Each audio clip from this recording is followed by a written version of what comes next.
Terima kasih atas kesempatan yang telah diberikan. Perkenalkan, nama saya Mas Romandela Janet. Saya dari kelompok 18 akan menjelaskan chapter 7.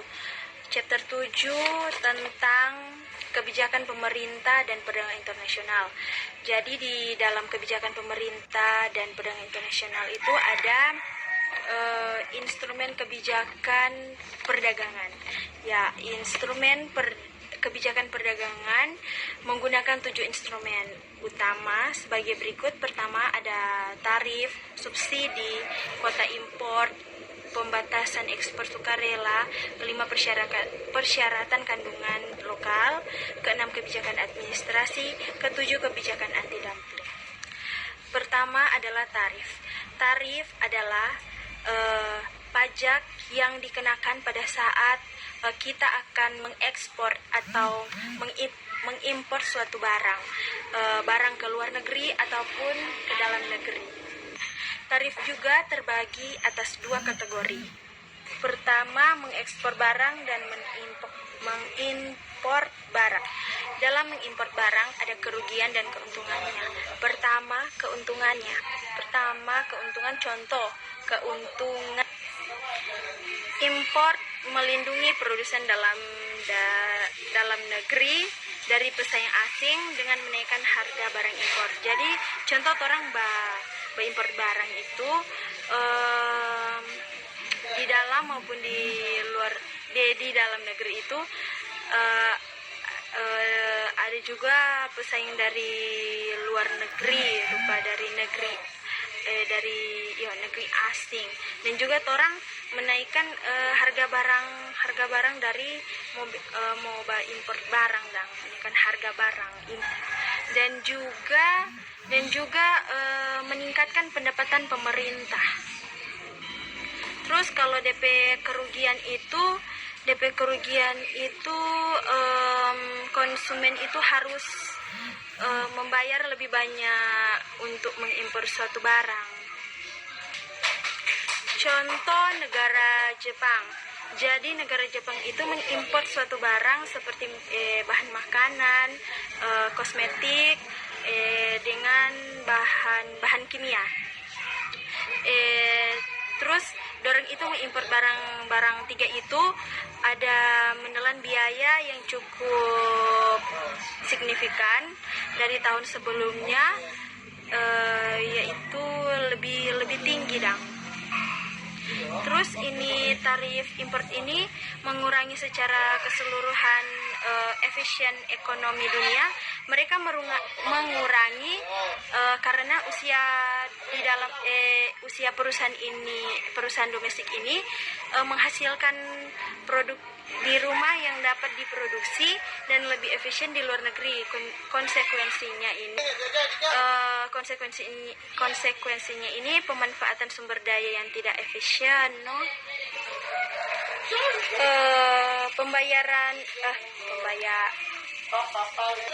Kedua, subsidi. Subsidi adalah pembayaran pemerintah untuk produsen dalam negeri. Contoh pembayaran dalam bentuk subsidi ini, pembayaran dalam bentuk bermacam-macam bentuk, termasuk pertama, hibah tunai, pinjaman berbunga rendah, keinginan pajak, dan partisipasi ekuitas pemerintah di perusahaan domestik. Contoh saya ambil di sini di negara Indonesia. Di negara Indonesia ini banyak sumber daya alam. Memang banyak sumber daya alam, tetapi kurang petaninya. Contoh begini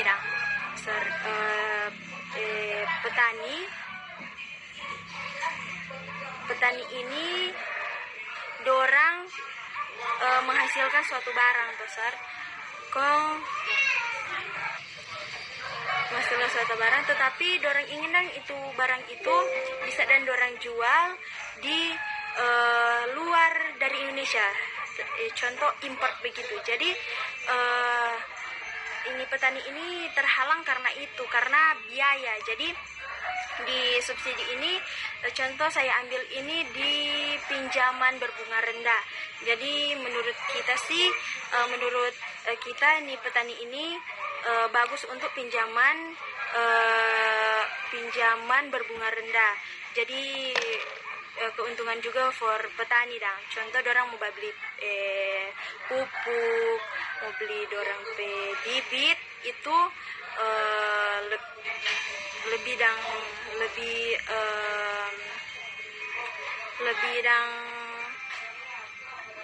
lebih bagus begitu. Terus para petani ini juga terhalang akan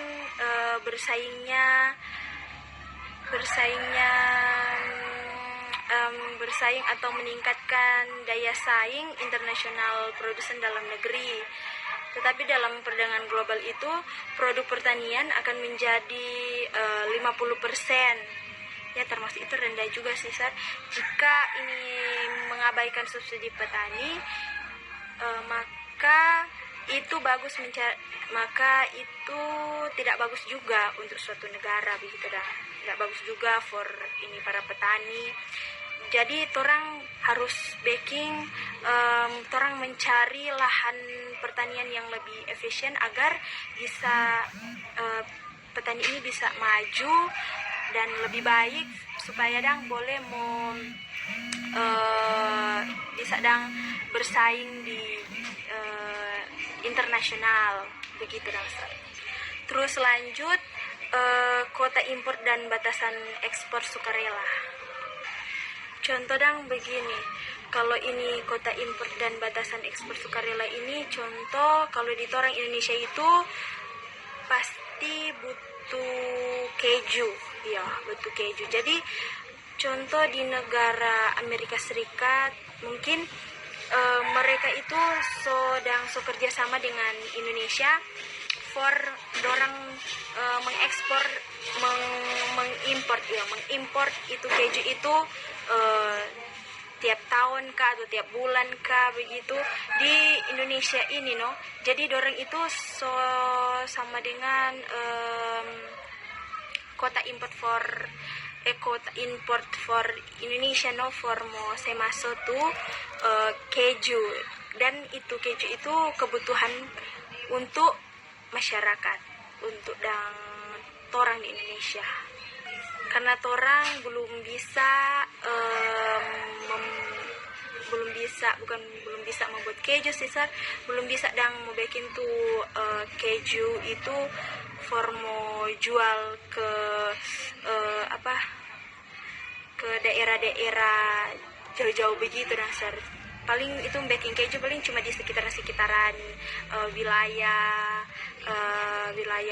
contoh kalau di Likupang sini paling cuma di wilayah Likupang, tidak yang sampai di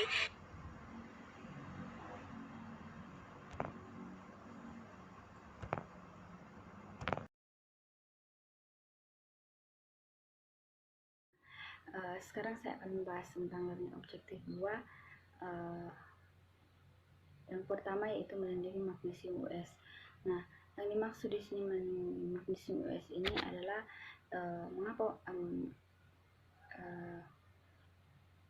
pemerintah ini sangat melindungi ini magnesium US ini, karena dikatakan di bulan Februari 2004 magnesium ini adalah salah satu-satunya yang bertahan, sehingga pemerintah sangat melindungi akan magnesium ini. Dan juga magnesium ini sangat berguna untuk pembuatan mobil dan aluminium. Jadi itu sangat penting dalam produksi mereka. Nah, selanjutnya political argument. Nah, for innovation. Nah, ini menjelaskan bagaimana berbagai masalah yang harus diselesaikan oleh pemerintah, yaitu termasuk melindungi pekerjaan, melindungi industri, dan juga dianggap penting untuk keamanan nasional. Nah, ini juga membahas tentang tujuan dari kebijakan luar negeri untuk memajukan hak asasi manusia. Nah, selanjutnya protecting job and industry. Nah, ini membahas tentang bagaimana pentingnya pemerintah melindungi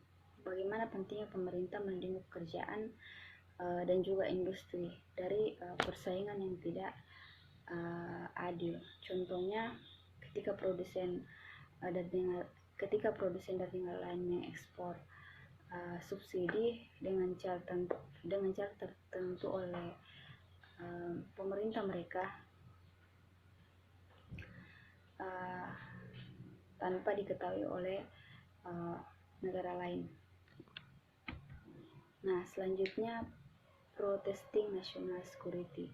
Nah, ini membahas tentang bagaimana industri perlu dilindungi oleh pemerintah, karena industri ini sangat penting untuk keamanan nasional dan juga industri tersebut layak untuk mendapatkan perlindungan dari persaingan yang tidak adil.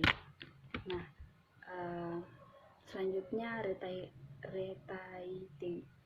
Nah, ini membahas tentang bagaimana pemerintah harus menggunakan ancaman untuk ikut campur tangan dalam perdagangan bebas, dan juga sebagai alat untuk membantu membuka pasar luar negeri. Dan juga pemerintah telah menggunakan ancaman sanksi perdagangan yang bersifat hukum. Nah, selanjutnya yaitu protecting consumer. Nah, ini yaitu bagaimana pemerintah telah menerapkan peraturan yang melindungi konsumer dari produksi yang tidak aman. Contohnya di 2013 beberapa negara termasuk Jepang dan Korea memutuskan untuk tidak melakukan ekspor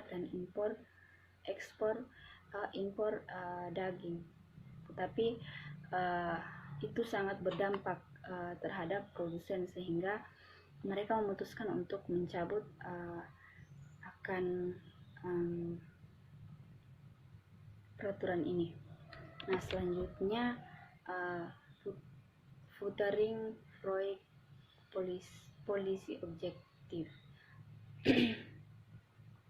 Nah, di sini pemerintah terkadang menggunakan kebijakan perdagangan untuk melindungi tujuan potensial di luar negeri mereka, seperti Australia.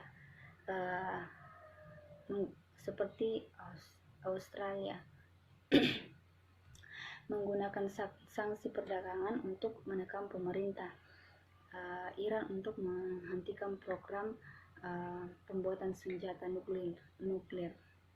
Nah, selanjutnya yaitu protecting human rights. Nah, ini membahas tentang bagaimana pemerintah mempromankan hak asasi manusia dari negara lain, yang merupakan elemen yang sangat penting untuk kebijakan luar negeri bagi banyak negara di demokrasi. Nah, selanjutnya ekonomi argument for invention. Nah, yaitu di sini pemerintah di sini jelaskan bagaimana perkembangan dari teori perdagangan baru dan kebijakan strategi, dan juga dijelaskan bagaimana argumen ekonomi untuk investasi pemerintah telah mengalami kebangkitan dari beberapa tahun terakhir, dan juga pemerintah banyak mengajukan kebijakan bebas. Nah, selanjutnya yaitu the infant industry argument. Nah, ini membahas tentang ada banyak negara berkembang yang memiliki potensi keunggulan komparatif di bidang manufaktur. Karena dengan adanya argumen ini karena adanya argumen ini,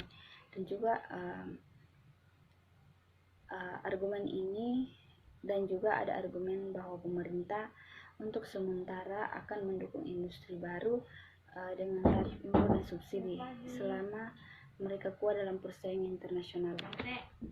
Nah, selanjutnya yaitu retaliation and trade war. Nah, di sini dijelaskan tentang kebijakan perdagangan strategi. Contohnya, teori perdagangan baru berpendapat bahwa dalam industri di mana keberadaan skala ekonomi substansial akan menguntungkan dengan mendukung beberapa perusahaan. Nah, selanjutnya itu domestic policy. Nah, ini menjelaskan tentang pemerintah selalu bertindak dalam investasi nasional ketika mereka melakukan investasi dalam ekonomi kelompok karena kepentingan politik bagi mereka itu. Nah, selanjutnya yaitu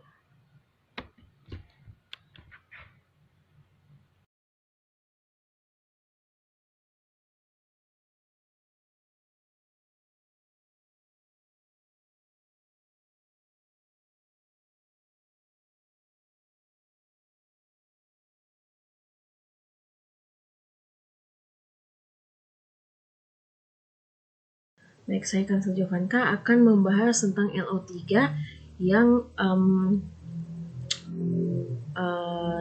tentang argumen yang menentang kebijakan perdagangan strategi. Nah, kita akan masuk dalam perdagangan bebas. Nah, di sini perdagangan bebas yaitu kebijakan di mana pemerintah tidak melakukan diskriminasi terhadap ekspor atau impor. Nah, perdagangan bebas sudah dicontohkan oleh area ekonomi Eropa atau Uni Eropa dan Perjanjian Perdagangan Bebas Amerika Utara yang telah mendirikan pasar terbuka dengan sangat sedikit pembatasan perdagangan. Namun, di berbagai negara negara-negara saat ini tuh masih banyak juga yang menjadi anggota dari perjanjian sebagai multilateral perdagangan Organisasi Perdagangan Dunia atau WTO. Nah, namun sebagian besar pemerintah masih memberikan beberapa kebijakan proteksionis yang dimaksud untuk mendukung kerja lokal seperti penerapan tarif impor atau subsidi untuk ekspor. Pemerintah juga dapat membatasi perdagangan bebas untuk membatasi ekspor sumber daya alam. Namun terdapat hambatan lain yaitu menghambat perdagangan termasuk kuota impor pajak dan hambatan non-tarif seperti undang-undang peraturan. Nah, di sini ada alasan pembatasan perdagangan. Nah, tanpa hambatan, perdagangan internasional ini memungkinkan untuk alokasi sumber daya yang efisien. Nah, para pendukungnya juga berargumen perdagangan bebas membawa kemakmuran masyarakat karena orang akan memiliki lebih banyak pilihan produk untuk memenuhi kebutuhan mereka. Nah, pekerja juga dengan mudah berpindah ke negara yang menawarkan mungkin kesempatan yang lebih baik. Nah, dan untuk perusahaan, pasar produk mereka juga akan menjadi lebih luas, tidak hanya domestik. Nah, tapi sebenarnya aliran bebas barang, jasa, dan faktor produksi mungkin tidak cocok ya untuk beberapa negara. Nah, makanya untuk itu mereka memperlakukan pembatasan perdagangan secara spesifik. Nah, di sini ada beberapa alasan mengapa sebuah negara melakukan pembatasan perdagangan ini. Seperti yang bisa kita lihat yaitu untuk melindungi dalam negeri yang sudah mapan dari persaingan asing. Yang kedua, melindungi industri yang baru tumbuh hingga menjadi kompetitif dan dewasa secara internasional. Yang ketiga, untuk melindungi lapangan kerja domestik. Lalu yang keempat, ada untuk menghasilkan pendapatan pemerintah. Yang kelima, untuk pembalasan terhadap pemerintah serupa yang diberlakukan oleh mitra dagang. Namun, seperti yang kita ketahui, ada pula dua ahli yang menentang tentang alasan perdagangan bebas tak terbatas ini, yaitu Adam Smith dan David Ricardo. Nah, mereka menentang alasan perdagangan bebas tak terbatas.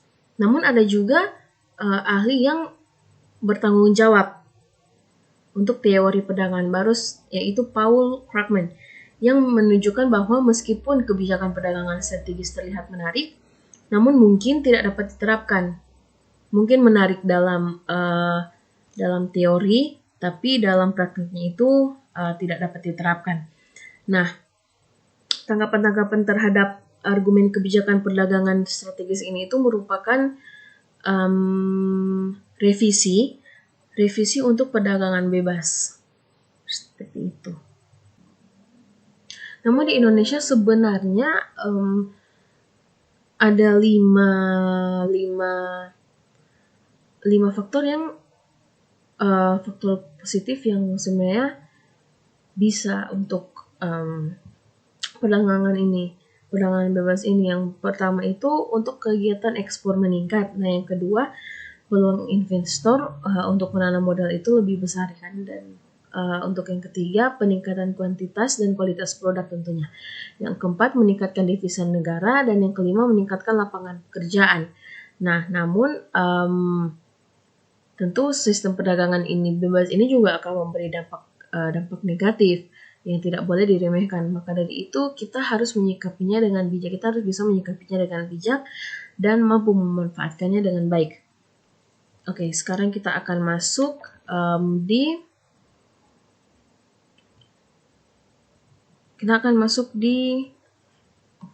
retailalisasi dan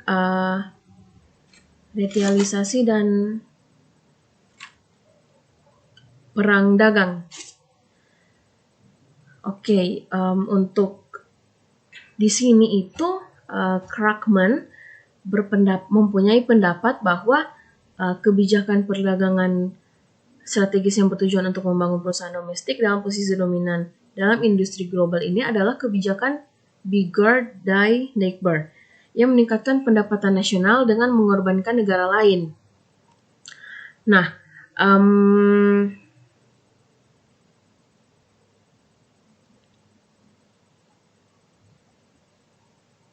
dengan mengorbankan negara lain, sebuah negara yang mencoba menggunakan kebijakan semacam, adapun sebuah negara yang mencoba menggunakan kebijakan semacam itu mungkin akan memancing pembalasan. Nah, dalam banyak kasus yang terjadi, perang dagang yang diakibatkan antara dua atau lebih pemerintah yang intervensionis akan membuat semua negara terlibat lebih buruk daripada jika pendekatan lepas tangan telah diadopsi sejak awal. Nah, di sini ada contoh Amerika Serikat yang menanggapi subsidi Airbus dengan meningkatkan subsidi sendiri kepada Boeing. Nah, akibatnya mungkin subsidi tersebut akan saling membatalkan. Dalam prosesnya, pembayaran pajak Eropa dan Amerika Serikat akhirnya akan mendukung perang perdagangan yang mahal dan tidak ada gunanya. Nah, dan Eropa dan Amerika Serikat ini telah menjadi lebih buruk. Di sini Krugman mungkin benar tentang bahaya kebijakan perdagangan strategis yang mengarah ke perang dagang.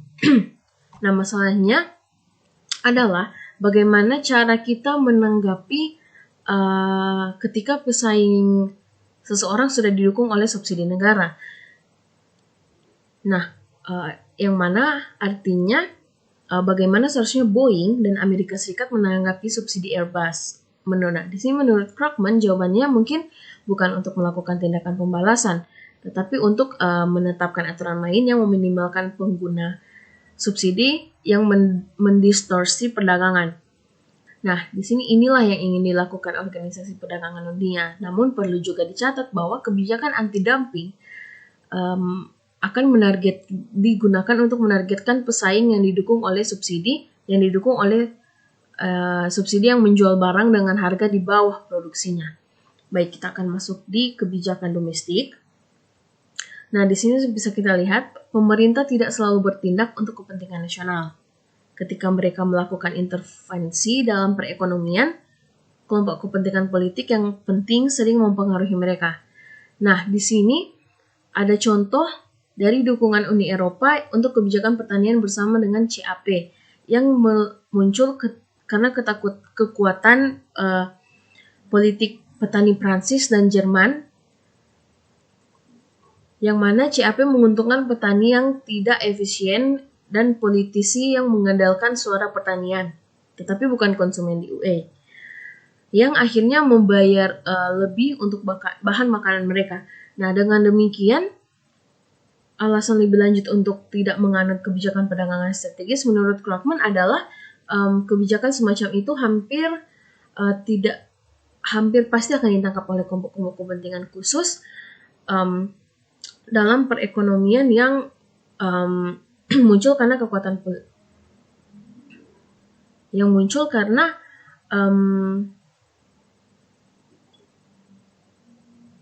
akan mendistorsi tujuan mereka sendiri. Nah, di sini Krugman menyimpulkan bahwa di Amerika Serikat bahwa Amerika Serikat meminta Departemen Perdagangan untuk mengabaikan politik kepentingan khusus sementara merumuskan kebijakan terperinci untuk banyak industri tidaklah realistis, namun menetapkan kebijakan perdagangan bebas secara menyeluruh dengan pengecualian yang diberikan hanya di bawah tekanan ekstrim. Nah, mungkin bukan kebijakan optimal menurut teori tersebut, tetapi mungkin merupakan kebijakan terbaik yang mungkin diperoleh oleh negara. Sekian presentasi dari kami. Terima kasih.